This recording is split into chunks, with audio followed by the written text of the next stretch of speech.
The quote I put on the back of the book is from the Daily Chronicle from 1890, and I just love this quote. It's a poisonous book, the atmosphere of which is heavy with the mephitic odors of moral and spiritual putrefaction, a gloating study of the mental and physical corruption of a fresh, fair, and golden youth, which might be horrible and fascinating, but for its effeminate frivolity, its studied insincerity, its theatrical cynicism, its tawdry mysticism, its flippant philosophizings, and the contaminating trail of garish vulgarity. Like, I don't know about anyone else, but like that's the book I want to read. Hello and welcome to the Deadbeat Philosophy Podcast. I'm your host, Dave Baumeister, and with me today is my good friend, Patrick Reinhardt. How you doing, Patrick? I'm doing just great, Dave. All right. When did it start to be the case that books were so important to you? And not just like important, like this is your favorite hobby or something, but like part of your identity? Well, they were always kind of there in a large way. I think maybe in a large enough way that like I didn't recognize it. That's my cat there, Jasper, saying hello. Hello, Jasper. But yeah, my parents read me and my brother like The Hobbit when we were growing up, and books like that, and The Lord of the Rings. So then I became obsessed with Tolkien, and somehow I actually got through reading the Silmarillion in 6th grade, and then it took like 25 years before I was able to come back to the Silmarillion and read it again. What is the Silmarillion? For those who aren't aware. The Silmarillion is it was published shortly after his death, but it was. Did Tolkien die in the 60s, 70s, or do you know when? In the 70s. So it was his son, Christopher Tolkien, who kind of took on the reins and literally spent his entire life up until the last couple of years when he passed away, in his like late 80s, but his entire life, the son of J.R.R. Tolkien, he dedicated to his father's work. And that kind of started with the publication of the Silmarillion. So the idea was to take all of Tolkien's papers about the creation of Middle Earth and everything, and create a book out of it. Kind of like background notes and like sketches and things, and right, yeah, and so he did that with the help of, I believe it was Guy Gavriel Kay, who's since become a well-respected fantasy author in his own right. But yeah, the language that is used in the Silmarillion is definitely much more highbrow than either the Lord of the Rings or the Hobbit. It's definitely influenced by his interest in old Anglo-Saxon epics. But yeah, Tolkien has always been kind of in the background of my head, and okay, since this. And you finished the Silmarillion also as a child, or as okay, and that kind of I don't remember right, like how much I understood it at the time, but like I mean, even now if I read something and I love the language, I will continue reading even if I don't entirely understand what's going on. I'll just continue because it's I love when writers can write so well and beautifully. So yeah, Tolkien shapes your love of books and of writing and of reading, right? Or and then you study studio art in college, and then enter sooner or later the book selling world, and also you say it had illustrated several books, which is cool. Do you want to Yeah. You want to tell us about those, the text you illustrated? Yeah, a little bit. There's one that I did for a small company out here shortly after college, so almost 20 years ago, I guess. What was the it was kind of an Irish tale. It was The Boy Apprenticed to an Enchanter by Padraig Colum. Okay. And I did some line drawings for that, which I was pretty pleased with. Looking back on them, they're you fairly amateur, but I'm even now One is pretty always one's happy own with worst them. critic, right? So. Always. I'm the worst of the worst. But in, I think it was 2009, I illustrated a children's picture book that my mom wrote, and she had been a kindergarten teacher for about 20 years, and she would just tell her children stories like on a daily basis, and sometimes she would make them up wholesale. Sometimes she would kind of base them on certain different stories. But one story that would come up a lot at Christmas time was a story about St. Nicholas, and it's sort of this tale about, uh, a pine marten, which is kind of like a weasel or a stoat. But this pine marten is in the forest when St. Nicholas and his entourage are passing, and he starts hissing and growling at them. And St. Nicholas, picks him up and takes him along, and basically, gives him some work to do, and kind of brings him into the fold. And so he kind of becomes one of an elf. Kind of. I mean, I guess this is more Saint Nicholas than Santa, but it sounds like he kind of brought him in and employed him. Yeah, and then they finish like going around the country wherever they are, and they come back, and the pine marten lives in the forest around Saint Nicholas's house, and they're friends, and that's the story. And that was really fun to do because that taught me about self-publishing, and actually like designing a book, putting that together. One thing I find interesting about your background with books is that, you're familiar with the production side, but also the buying and selling and the collecting market and the assessment and evaluation of books side.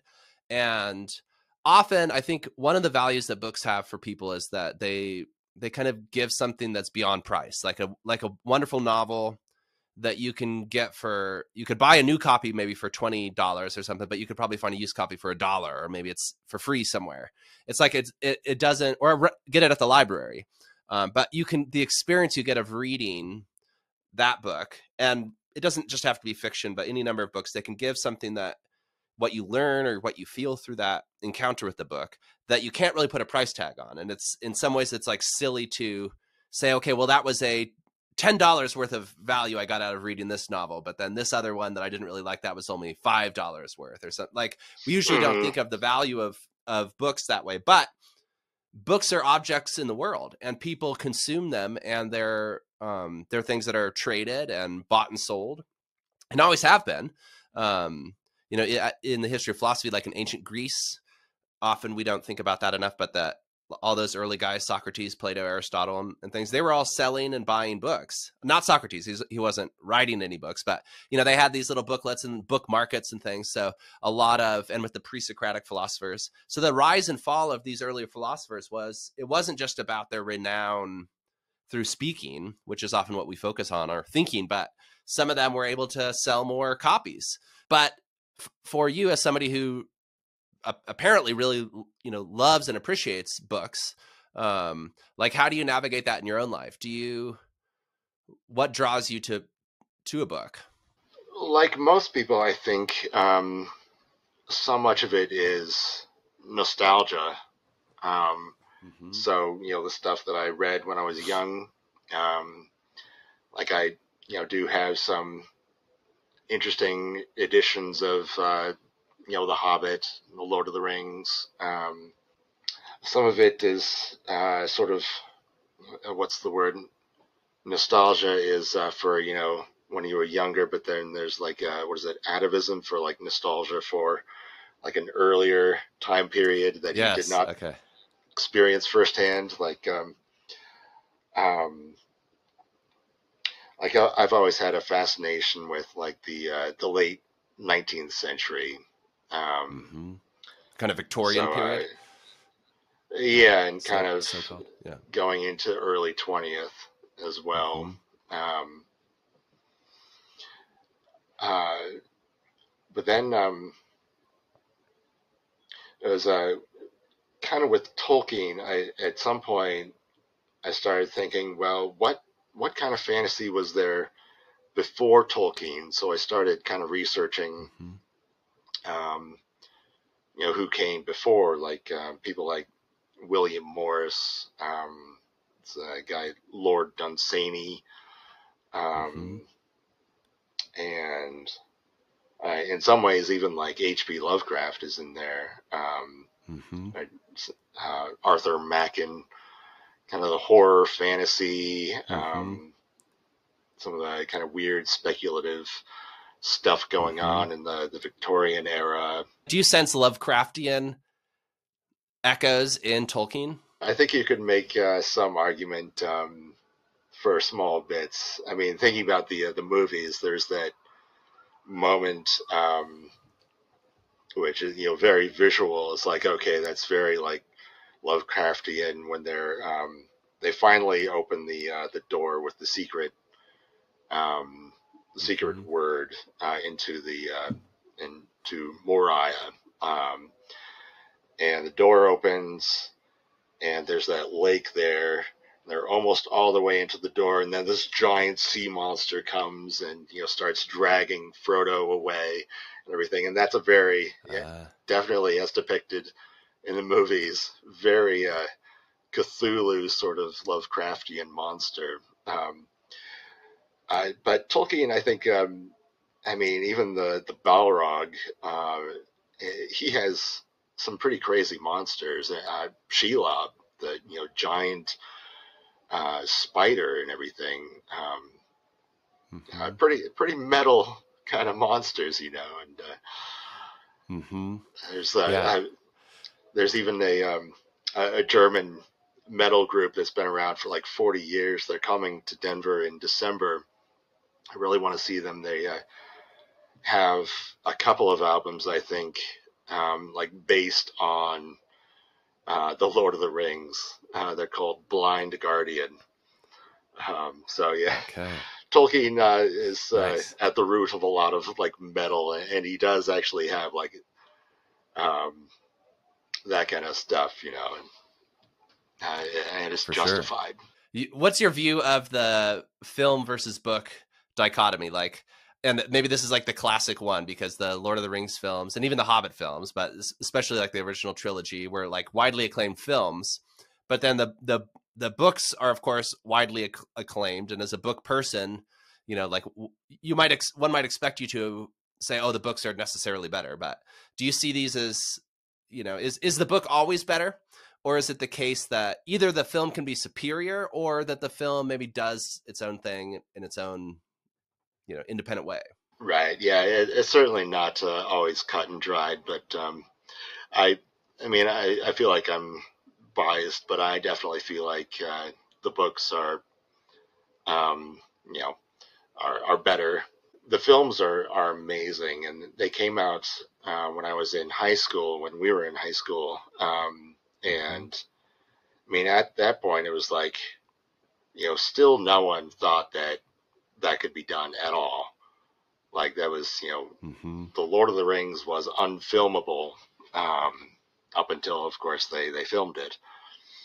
Um, Mm-hmm. and it was absolutely, and it's still absolutely mind blowing that they that those movies exist as they do.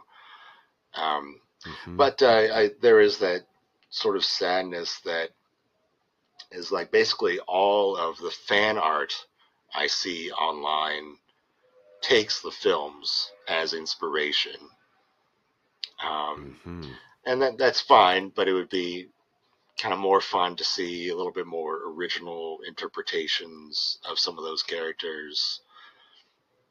You know, not every elf has to look like Orlando Bloom necessarily. But I mean, exactly. it certainly introduced the past 2 generations, I guess, a ton of people to the Lord of the Rings and to fantasy in general, and I think it brought a lot of people to those books, and of course that's amazing. I mean, there's like the annoying observation people will make about Tolkien is that he spends 3 pages describing a tree. And I don't think he actually does that necessarily, but like that's one part about, I think books in general I appreciate is the description of the journey, just sort of the experience of being in the world of the book, where we don't have to be hitting these plot points, and not everything has to advance the plot forward. As long as we're living into the story. Yes. Yeah, and maybe in some ways that's more important.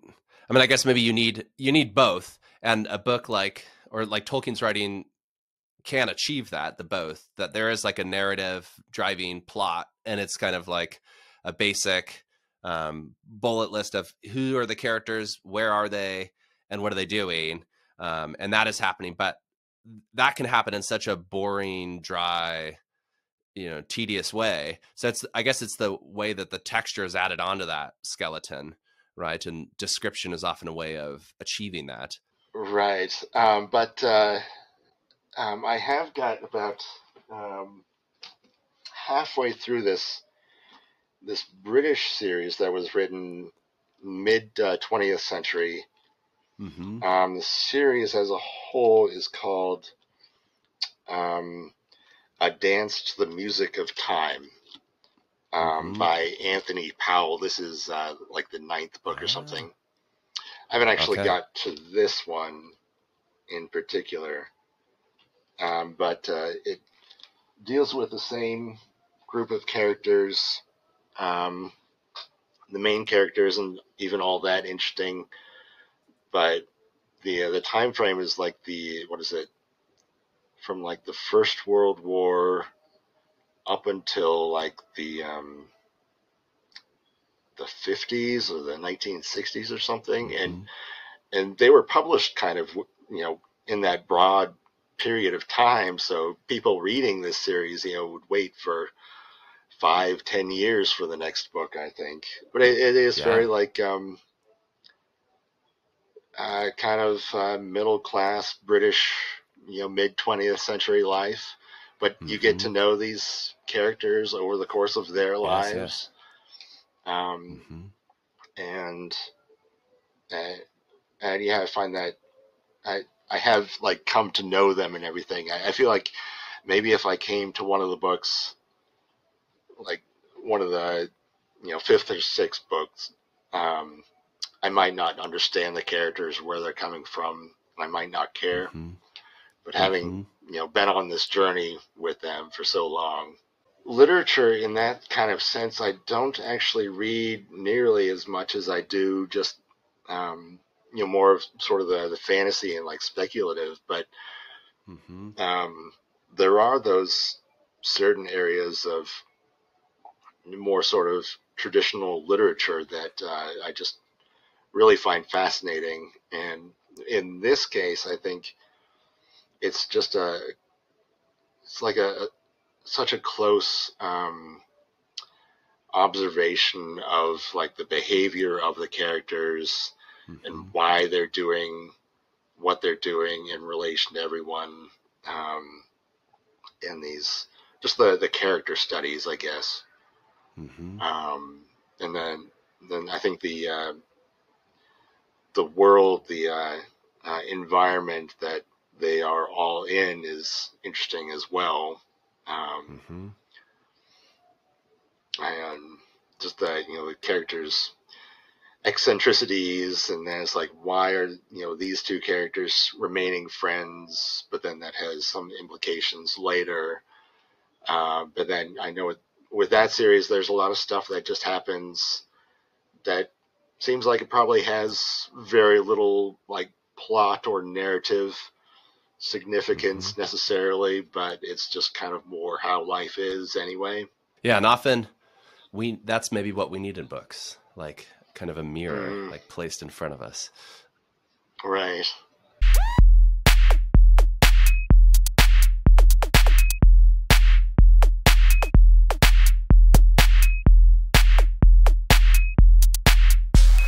And we're back. Patrick, thanks for being here, man. I want to first ask you about the sunrise. So you often are awake during the sunrise at this time, given that you work the night shift down at at the post office. And what is that like? Because I've never been one who's woken up before the sunrise, and I've seen a couple sunrises in my life, but that's probably after like a long night. That's a real unusual night or so, or maybe you have to wake up super early for an appointment or something. But those are kind of exceptional cases, and probably your mind is frazzled for other reasons. So, but in your case, it's a regular part of your life and your rhythm. So what's that like? No, I feel that totally because I am um, normally the exact same way. I never a morning person, and yeah, I mean the few times in my life I did like wake up in time to see the sunrise, and it was in an area where I could like walk outside and watch a nice sunrise. It just kind of blows your mind, but it just I'm not the morning kind of person. But to these days, um, you know, we get off at 6:30, and early part of the year, it'll still be dark, and then slowly you'll see the sunrise. And when I take the bus home, it takes a little while, so I do see it like fully rise and everything. And lately, it's already been up, so I've been in the building all night, so I don't necessarily see it rise. But yeah, seeing the sunrises, it actually has felt like a perk. Sure. Yeah. Yeah.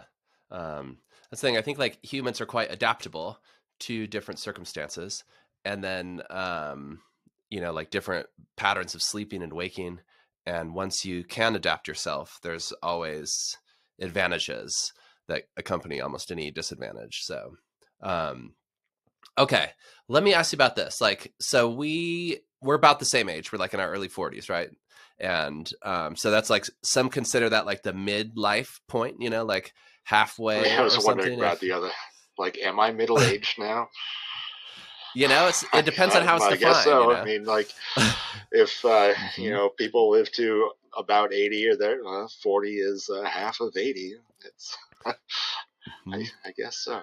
In a sense, I think with being middle aged is, you could say you get the best of both worlds. You still have a lot of life ahead of you, but you also have the wisdom and experience, perhaps, from your youth, that you kind of know what you know, and you know what you like, and you know who you are. Maybe more. I think some people enter a midlife crisis where those things get thrown into question, and that can be, healthy or unhealthy. But one thing I've been asking people in this podcast as well is about their thoughts about their lives and their mortalities, and being between birth and death. And so, how do you feel about that these days? Do you reflect on that at all, or is that not something that enters your mind very much? For the most part, I try not to think about it a whole lot, honestly. Just focus on getting through what I need to get through, day to day, month to month. And usually that's not like a huge stress necessarily. It's always something that I can handle and deal with. There, certainly are the kind of larger considerations of, eventually we might want to save up enough to maybe get a house somewhere, or these sort of life um, stages, like something like that. Or even it's like when I started at the post office, it was really just a pragmatic like bookstore, working there part time for a little bit more than minimum wage, but only part time, no benefits. Like probably need something a little bit more secure, a little bit better pay, benefits, all that stuff. And I was like, well, maybe I don't have to stay at the post office for any longer than I feel the need. Which is true, but it's also it also pays well, full time benefits, and it's the benefits are kind of outweighing the idea of trying to go back into the workforce and like find a career I might find more rewarding in whatever sense. It's almost a benefit to this job that I go in every night, I do the job there. It might be busy, it might be slow, but it's the same job. It gets reset, so the next night is a new night. And then the other beautiful thing about this that I absolutely love about it is that we can have our headphones on, or at least they say you can only have one earbud in. And but that's enough. That's enough. That's enough. Everyone wears headphones. Not everyone follows, only the one so well, but that means for so many hours a night, for so many hours a week, I can just listen to my audiobooks. And yes. Last year, I got through more books in a year than I have ever, read in a year before. Not that I've actually kept track that well of how many books I read in a year before then, but I mean, I got through like 120 books last year because I could listen to the audiobooks. Yes. No, that's a real perk, and is the work is mechanical enough that you can listen to your audiobook and then with your hands and your body, you're doing the sorting and the physical work that needs to be done. And those, it sounds like based on you and your coworkers and colleagues there, that kind of balance is easily achieved, because there's some kinds of work that you can do while listening to an audiobook and some kinds that you could not. Right. And I probably could have, my earbud in like all night. Most people do, but like when I'm on the floor and I'm working with someone and I might have to, coordinate or communicate certain things, like at that point, I, put it away.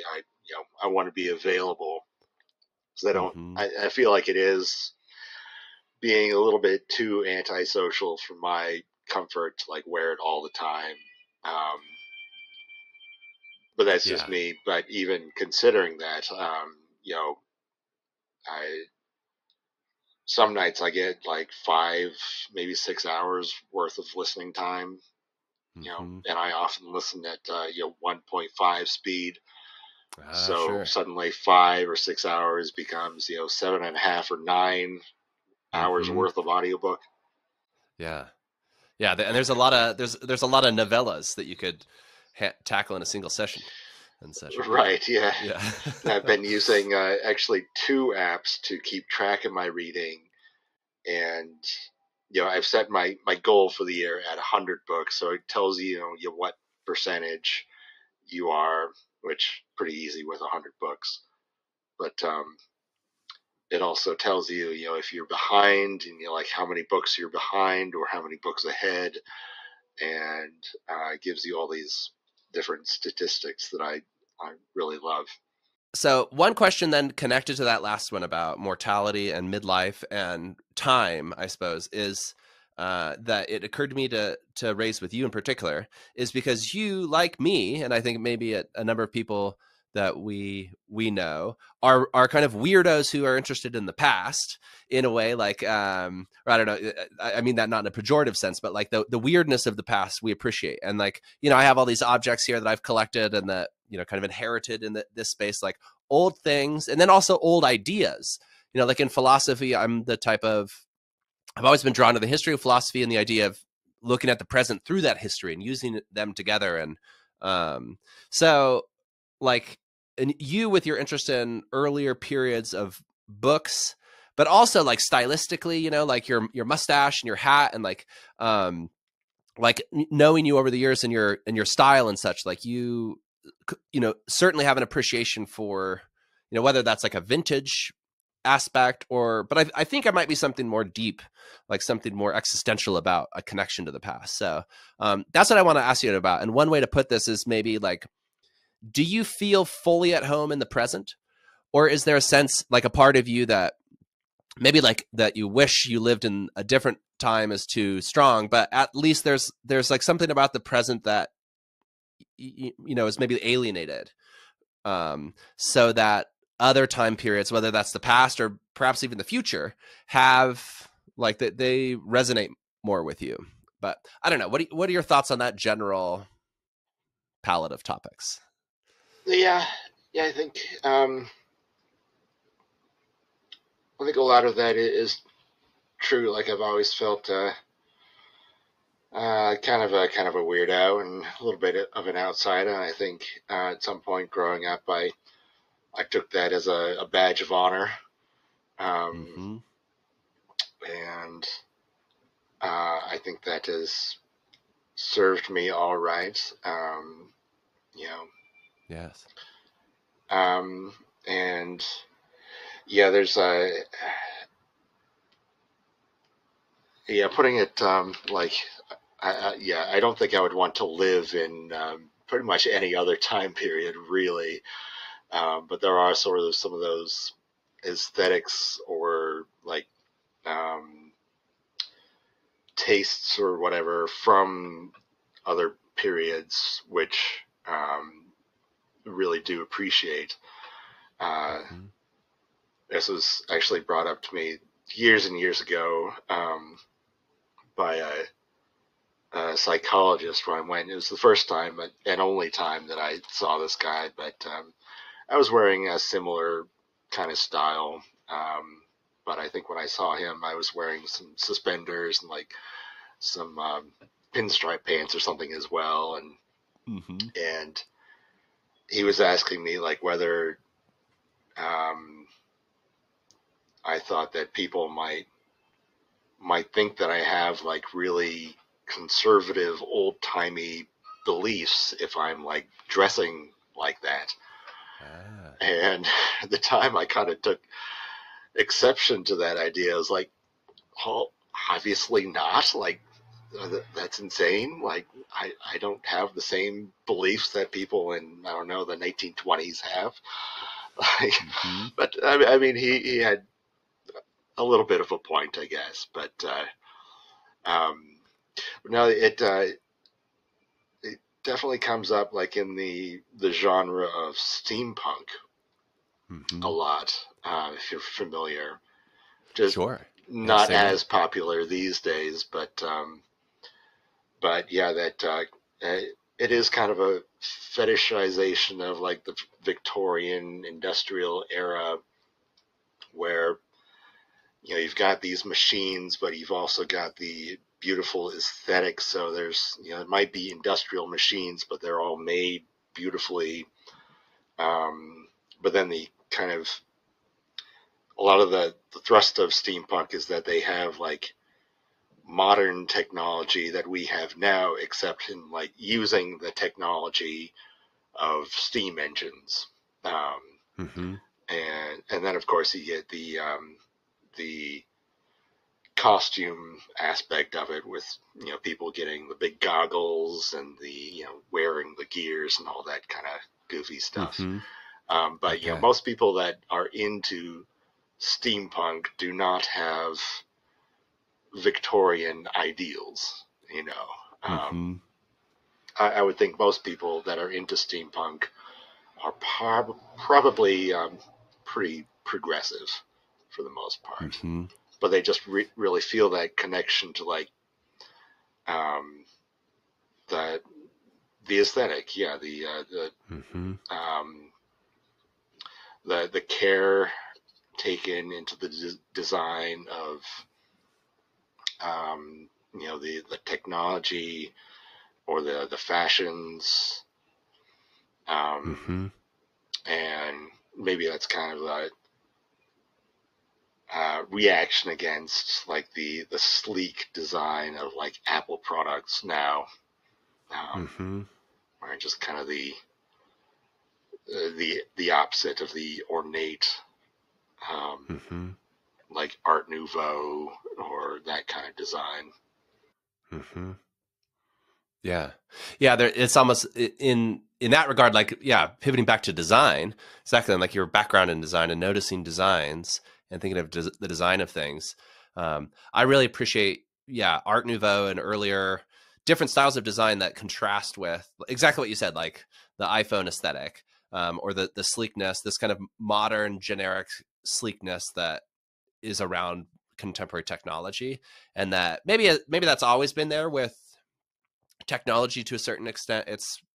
There's like a forward lookingness, a sort of futurism, and at least how it's often appeared, and often that's paired with this sort of that the right way to go forward is to minimize and streamline everything down to just plain surfaces and basic primary colors, and like white, silver, gray, black, like this reduction of this monochromaticness of color as well that happens in the aesthetics of technology as we actually often encounter it. But maybe what's appealing about that past period is that technology is revealed as more organic and living and more material. Like that's one reason I like this old drill press. Like I don't have a lot of use for it right now. It's from the 60s, I believe. Still works great. But just like drill presses aren't designed like that anymore. There's so many examples even of useful objects, but as well as technology whereby I think there's maybe it's because we're in the present and we can recognize it as distinct, that it has a certain appeal to us because the contemporary technology is alienating to us, or there's something about in contemporary technology that, at least us, maybe we're in the minority, but at least to us, it doesn't seem complete enough. It seems to leave something out. At least that's how I feel. And I've, as somebody who's always been interested in, going to thrift stores and sorting through things and has a hard time throwing things away. That's who I am. But, I guess there are, on the opposite side of the spectrum, there are many people who, prefer, or perhaps you might say, the extreme fetishize this type of sleek, minimalist techno-anthropology, whereby the goal is to almost remove ourselves from the past and detach into this sort of smooth, pure, computerized existence. So that tension seems to be at play, but I don't know. Tell us about your mustache. Like, when did you start growing your mustache, and like, what is it? Do you see it as fitting into this aesthetic appreciation, or is it more functional? Like, does it keep like snow from piling up on your lips in the winter? It always has been a kind of. I've always really enjoyed having it, and it's. It's never. It looks great. Really been a thank you. Never really been a novelty thing either for me.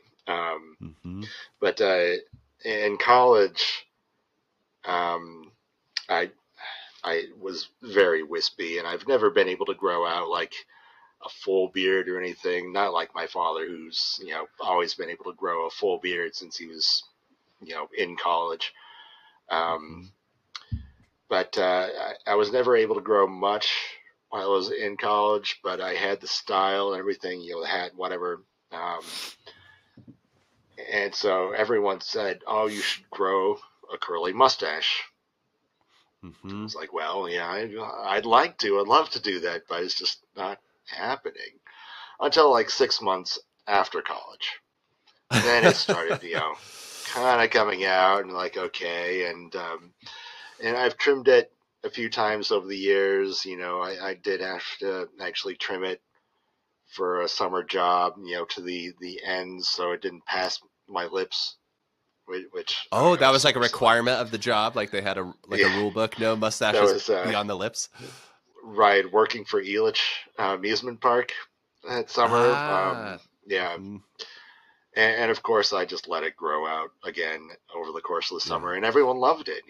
Doing Was the that like ride so that's like an operating. amusement park with roller coasters and stuff. Was that like Mm. like they wanted to kind of have people have a tidier image or something, or was it like a safety thing? Like if you have too wide of a mustache, you might Uh, get caught in the gear of no, a roller coaster or I something. think that was just standard corporate. I think they just had their basic things. You Okay. like there was a lady my first day. It was like you have to cut your mustache down. After that, no one said a thing. But someone had to say something at the first Okay. stages. So Those whatever. assholes, man. But So no, yeah. I grew it out. I've Mm-hmm. sort of tried to get it longer and longer, and there's some strategy to do that or whatever.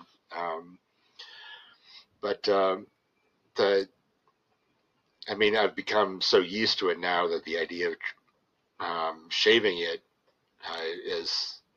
is almost unthinkable. But the other reason I don't shave Mm-hmm. it is because everyone else just loves it, and Mm-hmm. I think it's only been like one time, and it was actually a coworker at Elitch's, this young kid. I think he was in high school, but he could just not understand why I would have this pointy mustache. It was just like not a possibility in his mind. Like, shouldn't you like have it going down? Just like you're supposed to have it coming down, right? Like, no, Had he I never seen a prefer it like picture of this. Salvador Dali? Yeah. I don't think so. No, Okay. Man. but Um, yeah, that yeah, it has become kind of my personality, part of my image, I suppose, which I yeah, enjoy having that and being, recognizable because of that. totally. Yeah, and like one adapts, right?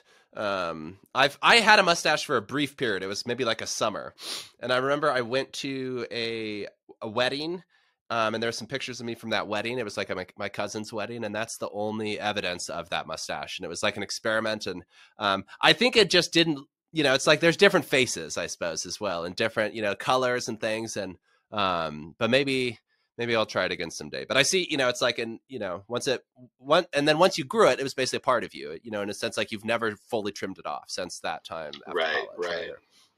Yeah. For a while, there was actually a steampunk specific convention in town. Mm-hmm. It ran for like 3 or 4 years, but they did have a mustache competition, and I would Ah, always compete, in quotation marks, because there was only like 4 or 5 guys, whatever. It was a pretty small okay. convention. Um, but I mean, I remember one guy specifically. He had a mustache that was like a foot long on either end. I was talking to him, and he's like, "Yeah, I had an agreement with my wife that I could grow a mustache and have it for a year, and then I'd shave it." It's like, wait a Mm-hmm. second, you like I want to curse him out. Like, you've had this mustache for less than a year and it's that long. Like, how can you do that? Like, how is that Yeah, that seems possible? like Like, superhuman. Like just that the face could yeah, produce that much. I Yeah. was like, yeah, yeah, I'm just gonna shave it off in a month or something. Oh, man, what the hell? But some people can Okay. do it. And did that guy win the competition too? I mean, He might have. I think there was a couple of uh, what do they call it? Categories. I think he probably won for one of those categories. I don't know. Okay. Like lowest commitment to having a super long mustache. Right. Yeah. So. I do have a small little publishing company that I run myself. The idea is to take classic and obscure works in the public domain, and I want to say bring them up to date, but more like in the design, not rewriting or anything like that. Leaving the text as is, but designing covers that are hopefully colorful and appealing to modern audiences, and trying to find like additional material to include. The idea with this was that it would kind of satisfy like my whole range of interests, and that there would be the graphic design of putting together the covers, and typesetting and getting all the text correct. There would be like the research of the book, and what I could include, finding old illustrations or designs that I could use. And that's the thing, is like, if no one ever bought any of these, then I could still have like my own collection of matching classics that I really enjoy. True. Like, it has value just in the production of them for yourself, and the meaning that you get out of that. And the, yeah, I mean, it's another way to connect with these books. I did an edition of The Picture of Dorian Gray by Oscar Wilde. Really enjoy like putting the page at the front as an ex libris, have book plate, person can write their name in, design that well, and yeah, really, kind of push the design of it all.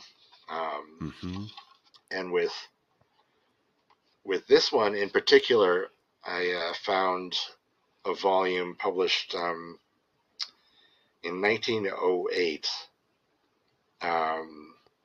This volume was called Art and Morality, a record of the discussion which followed the publication of Dorian Gray. And what it is a collection of reviews and editorials about Dorian Gray that came out like contemporaneously. And then a lot of Oscar Wilde's direct replies, which is kind of amazing. Like, you think today, like, authors, are told basically never to respond to your reviews of their own work. Just like, don't do that. But Oscar Wilde, he was responding to people,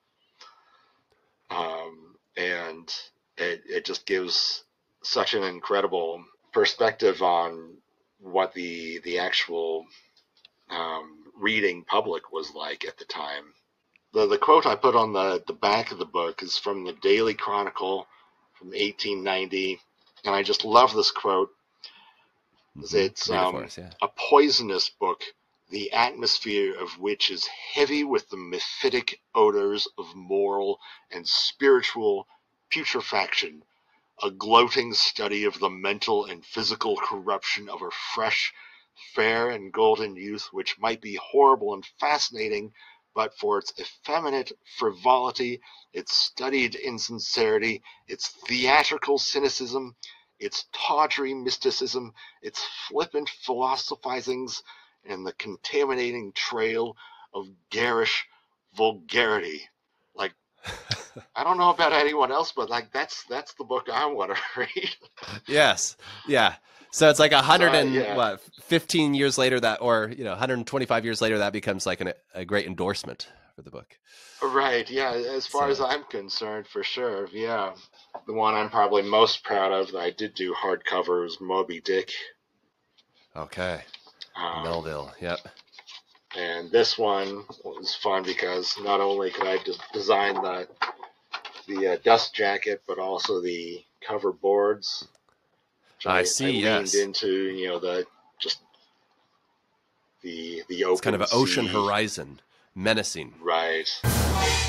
This book was published in 1926. It's called Blood in the Mist by Blood Hope in the Mist. Merlees. Hope Yeah, Merlees. Okay. Yeah, I'll put all this in the show notes, of course, for people to check right. out. But yeah. So it's a Blood in the fantasy. Mist. And is that like the precursor of Gorillas in the Mist? That film? I don't know. No. Yeah, that's probably too obscure of a reference. Okay, so yeah, it's fantasy 1927. Right, and so it precedes, The Hobbit by a decade. I think The Hobbit was 1938. But the main character in this is kind of like Bilbo. He's kind of a middle-aged kind of guy. He's the mayor of this little town called Blood in the Mist. But the thing is that like beyond the hills, there's the land of fairy, but no one talks about that. And like back in the day, like hundreds of years before, there was like communication between the fairies and the people of Blood in the Mist. And there's this whole thing about fairy fruit, which becomes an element in the story and everything. And these days, it's there's this new kind of subgenre that's come along called cozy fantasy, and it kind of goes into that where the stakes are fairly low. Not a lot of kind of like death and war and misery. Yeah, not on the epic level that the Lord of the Rings is. I went online to see if I could find an early copy of that book, and it was actually a German seller that had it. I had to do the Google Translate, but it sounded like it was going to be a first edition. I paid like $15 for it, another $15 in shipping. It is the first edition. Turns out it's also signed, which was insane. But I mean, this is my favorite find of anything, and it was just a total fluke. Okay. It's also so a signed first edition of Blood in the Mist. And this was after you had published your own version of it, or before? This was before. Yeah, I definitely found this before. And then I got myself a nice facsimile dust jacket. If this was the actual original dust jacket, this book would be worth a few $1,000s more than it already is. Let's segue, as usual, to your 3 recommendations. So let us a book, a film, an album, mix and match in any order. Yeah, what do you have to share with us? Well, it's like one of those things I've always tried to find the odd things, the outsider, kind of the outliers, the things that other people don't necessarily know about. Just kind of how I came across Blood in the Mist. I saw the other week that this musician from Texas was going to be in Denver and performing, and I had not heard this guy's name come up in years. I learned about him in college. This guy's been producing music since self-producing his own music since the late 70s. He's produced like 120 albums. He has no musical background. He's completely like atonal kind of sound. So his music is actually totally unlistenable as far as I'm concerned. But it was like, this guy's going to be in Denver. Like, do I go? Do I go and listen to Jandek? So we had Blood in the Mist by Hope Merlees, and then we had John Deck. Yeah, Jandek is, if you really want to search some crazy music, You're welcome to it. Yes. All right. So actually, one of my other favorite books. It's a fantasy series. They came out kind of a little bit before the Lord of the Rings, um, but and they're always like put into the fantasy genre, but there's not really any magic or any fantastical elements necessarily. It's just the secondary world sort of in like a medieval setting generally. But it's the Gormenghast books by Mervyn Peake. The Gormenghast series by Mervyn Peake. Yeah. So I'm lucky enough to have a first edition of the first one there called Titus Groan. Okay. But the idea that Mervyn Peake had with this series of books is that he would write the entire life of Titus Groan. And so the first book, called Titus Groan, it ends when Titus Groan is about a year old. Mervyn Peake was also an illustrator, an artist, and he illustrated books like Alice in Wonderland or Treasure Island, and Love Treasure Island. That's my Schwiegervater, my father-in-law's favorite book. He read it as a boy in German translation and still reads it frequently. Right. Robert Louis Stevenson, right? So, Mervyn Peake's prose is very like visual, and it's also like that there's texture to it. And some people can't get into it because it's just it takes getting used to. I definitely recommend trying those books. So it's the first book is Titus Groan. The second book is Gormenghast. The third book is called Titus Alone and was not actually completed before Mervyn Peake died. To try and give a slight flavor of the prose, it starts off Gormenghast, that is, the main massing of the original stone, taken by itself would have displayed a certain ponderous architectural quality were it possible to have ignored the circumfusion of those mean dwellings that swarmed like an epidemic around its outer walls.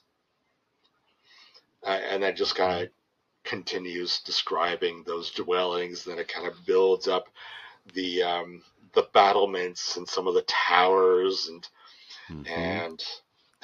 what if it describes one of the towers as like a fist raised, and it's just kind of glorious.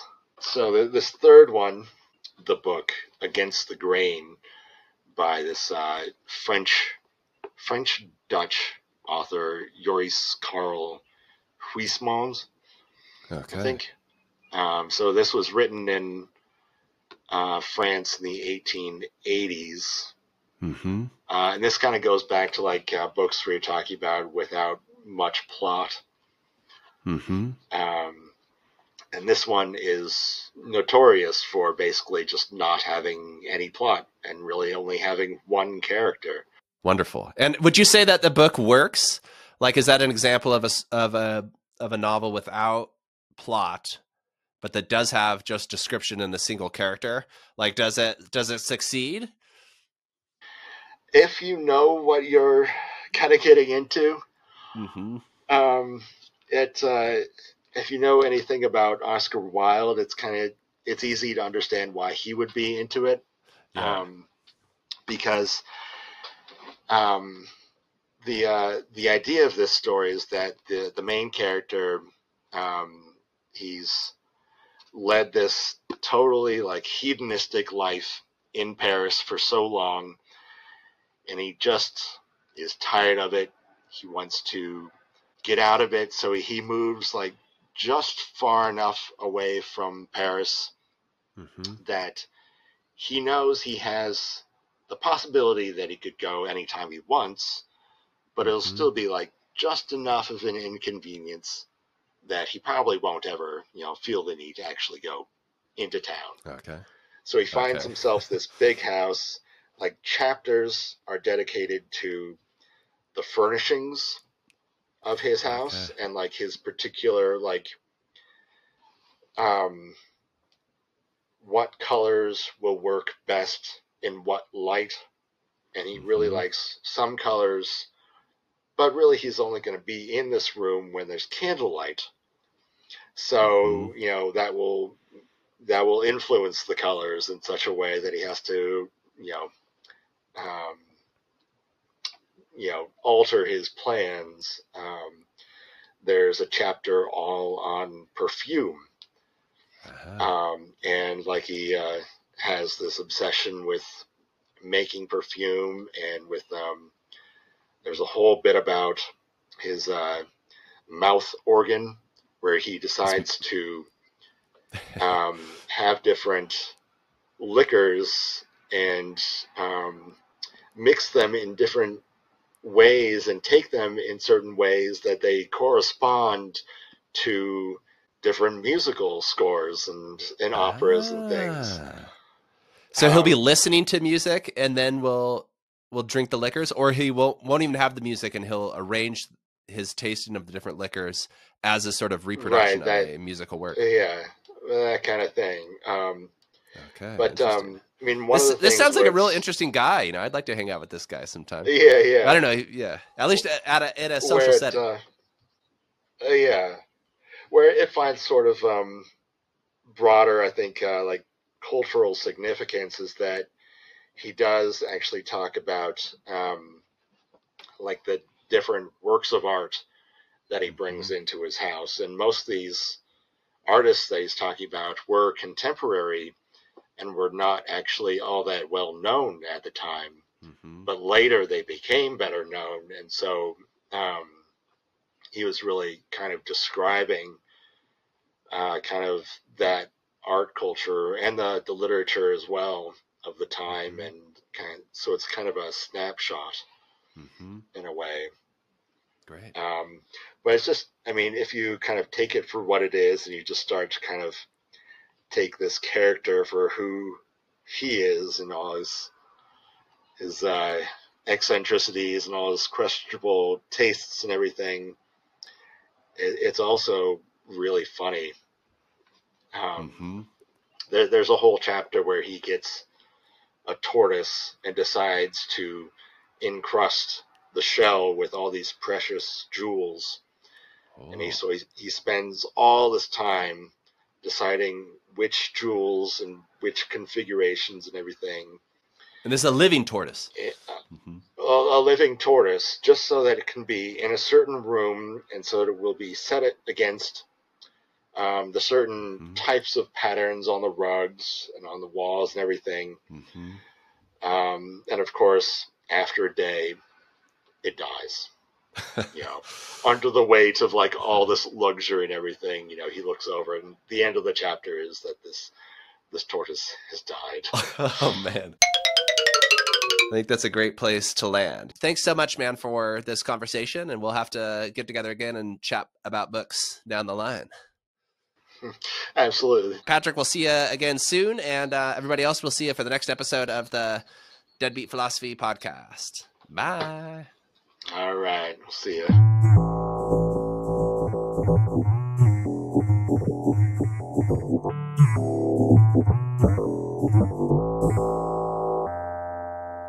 We hope you enjoyed this conversation with Patrick Reinhardt. The Deadbeat Philosophy podcast is a co-production of Deadbeat Media and the Museum Hegel-Haus Stuttgart.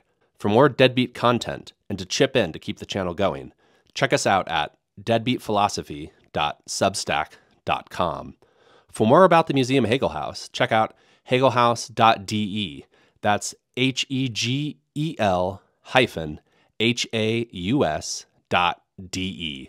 Adios and auf Wiedersehen.